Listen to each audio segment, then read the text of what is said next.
You don't need an excuse to paint trees, they're just incredibly beautiful and incredibly compelling. The view from our kitchen window, which is just over to the right of where I'm working, it looks out onto this park where all these beautiful specimens of trees are, and they're constantly hankering after my attention. You know, when I'm working at the stove, I've always got one eye on the park, and it really is. I'm not just pretending. It really does draw my attention all the time. So I work all over the place.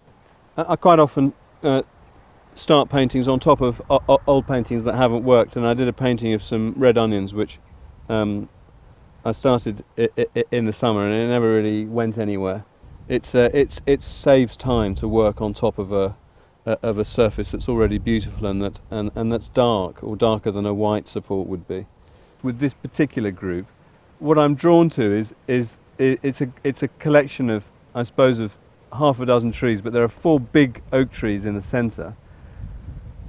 I love the spaces between, the intervals between their trunks, and the horizontal line of the dry stone wall at the back of the park that runs through them, forming this series of H's, which is a shape I'm always drawn to. It's like the fabric of a rug, where you have horizontals and verticals, or warp and weft, working together.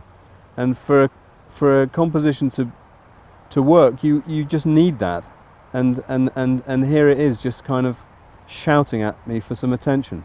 But sometimes you forget to breathe. You know, you just you're working so hard and so kind of lost in the process of trying to put something down. You can kind of completely, I suppose that's the joy of it, is that you completely forget what you're doing. You just get totally immersed.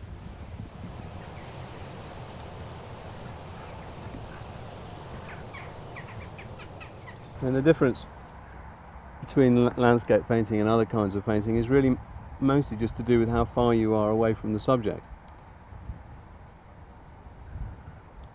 Things in the landscape, or things that are far away from you, tend to be flat shaped. But with trees, I'm intrigued also in trying to capture the space that's contained within the tree.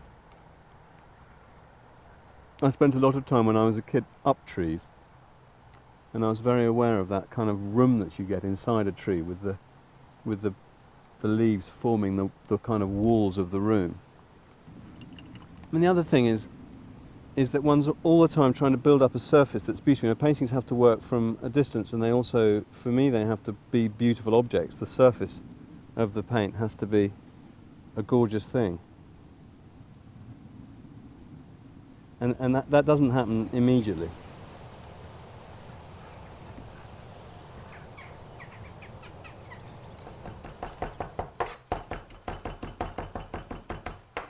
Food is a kind of central part of my life, and I love making food. I love dishing food up for people, and I need food, and it's just kind of right in the middle of things alongside the painting, and the two seem to go quite happily together. We're making the simplest but one of the loveliest things in the world, which is tomato and basil sauce for pasta. You know, not rocket science, but always nice, and there's some very good olive oil in the pantry, some Parmesan I brought back from Italy last week. So, you know, actually we wouldn't need the tomatoes or the basil. We could just pour olive oil and grate Parmesan on the pasta and we would be happy.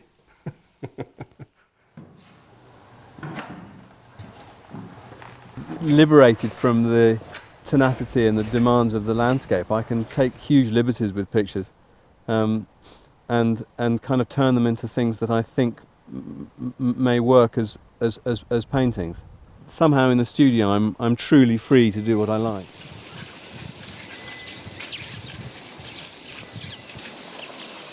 Well, I went to Sri Lanka and South Africa and Zambia with my son Luke to go and paint trees. It's incredibly exciting to pack the paints up in a suitcase and prepare some supports and go off to the other side of the world. I love travelling. It was lovely spending time with my son. And we together explored all sorts of areas and all sorts of things that I wouldn't have been able to do otherwise.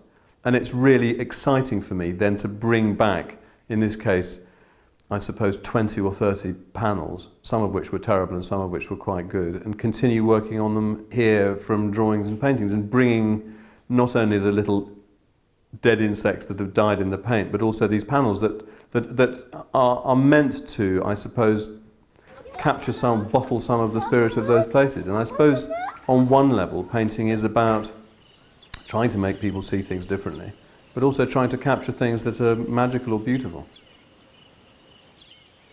For me, drawing isn't an end in itself, it's a tool. And it doesn't really matter. I'm not particularly interested in the drawings. I don't really show the drawings. They're just ways of thinking about things and understanding things. If a painting isn't working, I quite often do a drawing of the painting just to try and work out why it isn't working. Well, we bought a house in Italy 10 years ago. And I suppose we were attracted to Italy for all sorts of reasons that everybody will understand. I mean, in the case of that painting, I showed it to the person who lives in the middle of the landscape, who said, "Where's that?" And I said, "Your house is just on the right there." And he said, "Well, that cypress tree isn't there." And I've cheated because I've put a big cypress tree in the foreground for formal reasons. I mean, it fits there. There are cypress trees there. And with any landscape, I'm not a surveyor. I'm not making maps. I'm trying to make pictures.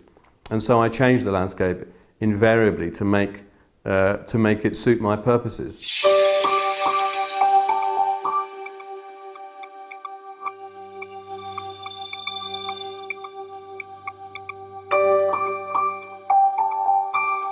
I don't hug trees. I don't find myself wanting to sort of kneel down and pray to them, but I'm very moved by them.